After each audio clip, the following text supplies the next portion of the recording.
Thank you. Good afternoon. We unfortunately will start off on kind of a sad note today.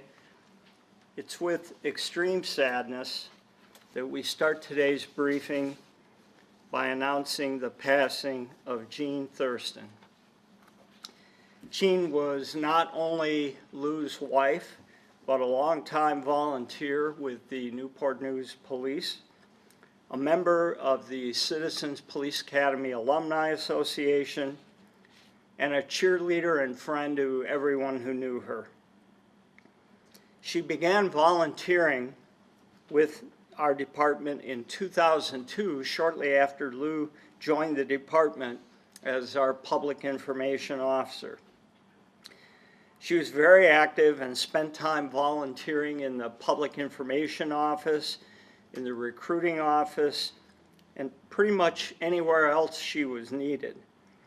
She graduated from our Citizens Police Academy and the Newport News Fire Citizens Academy, as well as from the regional FBI Citizens Academy. She also served as president of our Citizens Academy Alumni Association in 2008 and remained very active until just a couple of weeks ago. Anyone who knew Jean knew she was a wonderful, generous woman. She'll be greatly missed by all of us who knew her and worked alongside her. Would you all join me for a brief moment of silence?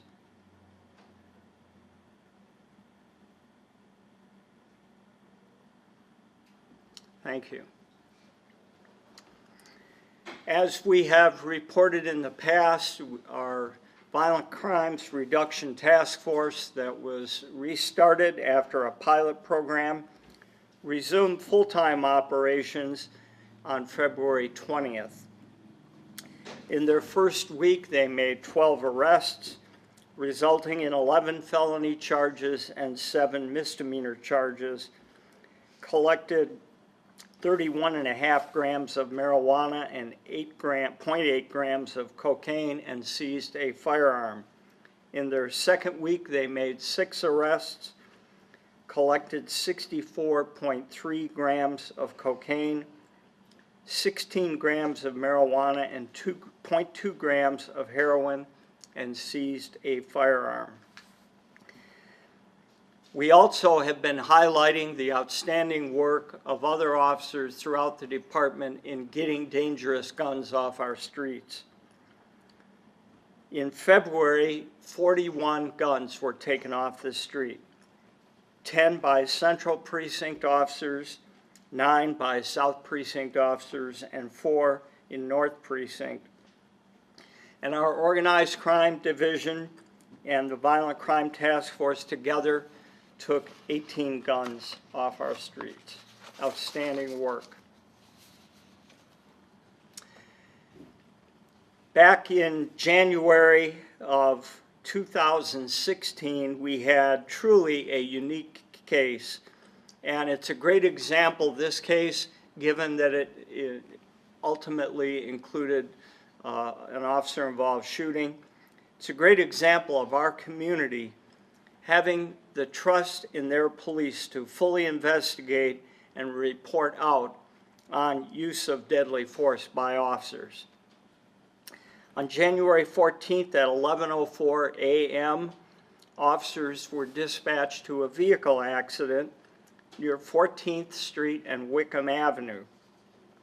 And as the first officer was arriving, the call was upgraded to a double shooting.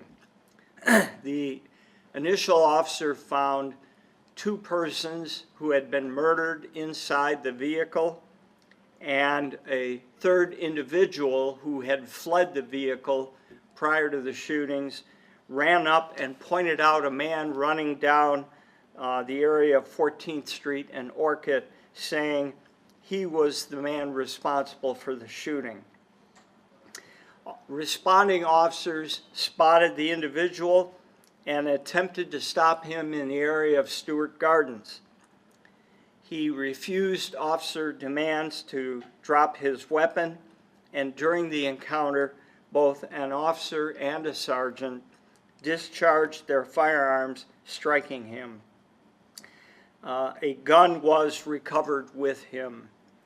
Mr. Dantzler was taken to the hospital for treatment of his injuries and released on January 18th, where he was taken into custody and charged with 2 counts of first-degree murder, 2 counts of use of a firearm in the commission of a felony, 3 counts of attempted robbery, and 1 count of possession of a firearm by a convicted felon. On February 17th of 2016, a second suspect, Stephen Lorenzo Hayes, turned himself in and was charged with the 2 counts of first-degree murder, 3 counts use of a firearm in the commission of a felony, 3 counts of attempted robbery, and since then, the 2 counts of first-degree murder have been dropped, but he is due in court later this month on the robbery and gun charges. What is unique about this case was that in the immediate vicinity of the crash of the van and the subsequent murders was a private investigator doing surveillance on a completely unrelated matter. Once the victim vehicle crashed into a parked car, the private investigator turned his video equipment onto the vehicles, and as a result, the entire murder sequence was captured on video. The investigator was very quick to advise our agency of the existence of the video, which not only helped us solve the crime, but assured a conviction. This video depicted the cold-blooded acts of Dantzler. And in addition, the body-worn video of one of the officers who fired at Dantzler also documented that officer's repeated attempts, ordering him to drop his weapon and surrender before officers were forced to use their own weapons. Finally, before we move on from this case, I want to express our gratitude to the Commonwealth Attorney's Office. Our Commonwealth Attorney, Mr. Gwynn, is in the audience, and as most of you probably already recognize, the police do the investigations, make the arrest, and the early part of such a case. It's the Commonwealth Attorney's Office who have to carry on a cogent prosecution that can lead a jury to conviction. And in this case, the conviction came very quickly, and the result is that this cold-blooded killer isn't going to see the light of day again. So thank you, Mr. Gwynn, for the great work of your prosecutors. 2 nights ago, March 5th, a female victim called for a ride in the 200 block of Hogan Drive, and when the driver approached and picked up the victim, he noticed her crying and very distraught. When he was able to find out what had happened to her, he immediately called the police. Our officers were dispatched at 4:53 in the morning of March 5th and took the report of a sexual assault. The victim was able to identify her attacker. Officers subsequently went to the suspect's home, detained him for questioning, and at 3:19 that afternoon, Jorge Manuel Torres Colon was arrested and charged with abduction of a person with intent to defile, intercourse by force, threat, or intimidation, and impede blood circulation, respiration, resulting in a body injury. Now, this victim went through a highly traumatic incident with a subject who was armed and threatened great injury up to and including death. And this is another case where a citizen stepped forward, recognizing the trauma that the victim had gone through, and took swift action to notify the police. This swift action significantly contributed to our ability to identify the offender, conduct a thorough investigation, and arrest him on multiple charges. So a big thank you goes out to the citizen in this case who assisted us in this matter. Yesterday in the city of Newport News, we experienced 4 armed robberies occurring between the hours of 3:30 in the morning and the last one at 12:31 in the afternoon. In each of the incidents, the suspects were similarly described, wearing all black clothing, masks, and gloves, and both were armed with handguns.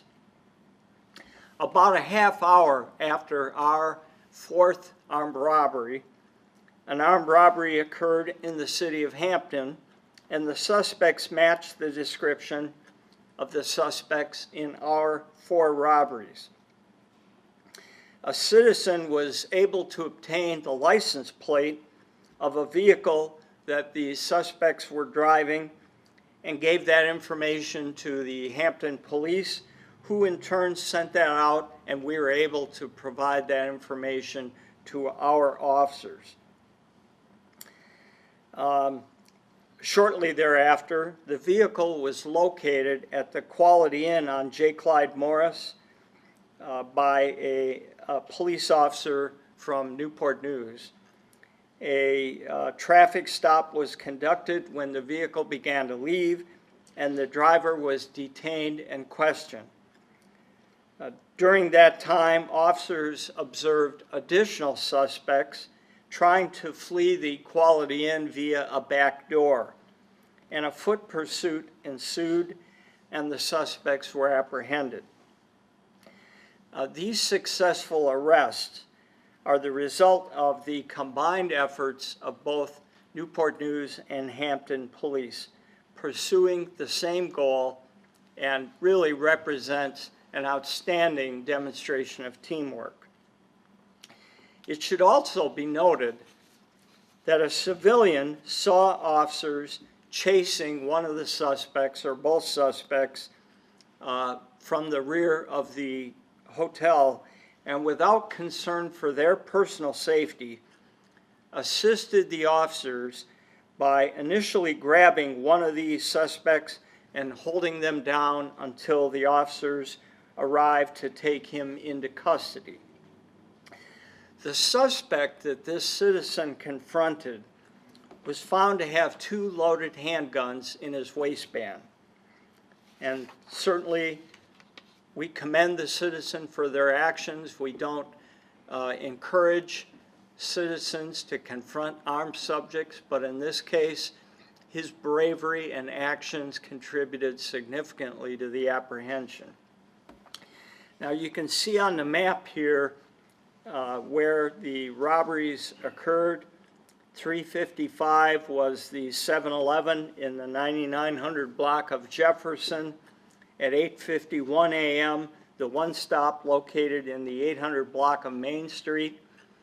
10:09 a.m., Mary's Convenience Store in the 800 block of Old Oyster Point. 12:31, Lucky's Convenience Store in the 6200 block of Chestnut Avenue. And then a half hour later at 1:02 p.m., the First Stop Convenience Store in the 2200 block of Executive Drive in Hampton. Newport News robbery detectives are this afternoon in the process of securing warrants for 20-year-old Alon Juan Beal of Hampton and 21-year-old Karan Walker of Newport News, and they're currently being held in the Hampton City Jail. Again, this was a brief but terrorizing reign of robbery, a robbery spree.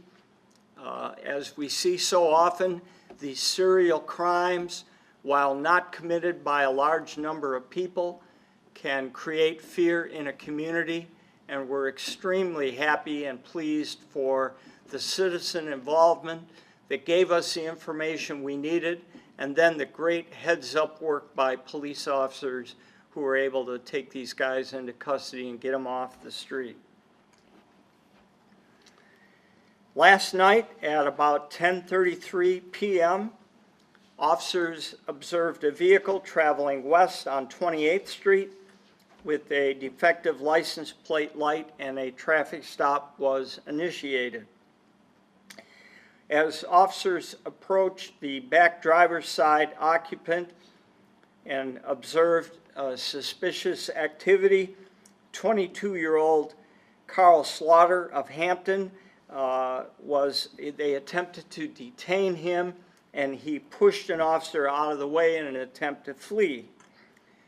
A scuffle ensued, and the officers gave commands to stop. Mr. Slaughter continued to resist and attempted to reach into his waistband area. Officers continued to struggle with him and observed the handle of a pistol in his waist area, and as the struggle continued, the gun was dislodged and fell to the street, and officers were finally able to gain control of Mr. Slaughter. Mr. Slaughter has been charged with assault on law enforcement, obstruction of justice, resisting arrests, and carrying a concealed weapon. 2 officers were injured during the incident, and one was taken to the hospital with a knee injury. The other sustained a minor injury. There is a strong likelihood that this vehicle and the other occupants and Mr. Slaughter was involved in other violent crimes, both in the city of Newport News and in another jurisdiction, and perhaps even in close time proximity to the time of this arrest. We are unable to comment further on that at this time, as it remains under investigation, but hopefully in one of our future briefings we'll be able to comment on some additional crimes. Now, we had developed for this briefing quite a comprehensive briefing about gangs and gang activity. But as we were preparing for it, we received additional information that there are significant developments coming in the next few weeks. And we concluded that once those developments come to fruition, we're going to have better information and several resolved cases to report out to you. So please be patient for that. In the meantime, I'd like to express my deep appreciation for the outstanding work of the police officers, task force officers, detectives, and analysts who have all worked tirelessly and swiftly to address the reported crimes of violence that we are able to share with you today. The community needs to know how dedicated and hardworking their police officers are, and the results are very impressive. Finally, we want to celebrate the continued trend of citizen involvement and participation. Many of the cases we highlighted for you today were quickly resolved due to the direct contribution of citizens. And as I've said repeatedly, the police alone will not make a community safe. It takes all of us working together to do that. So to those citizens who have helped, we thank you sincerely for helping us keep Newport News safe.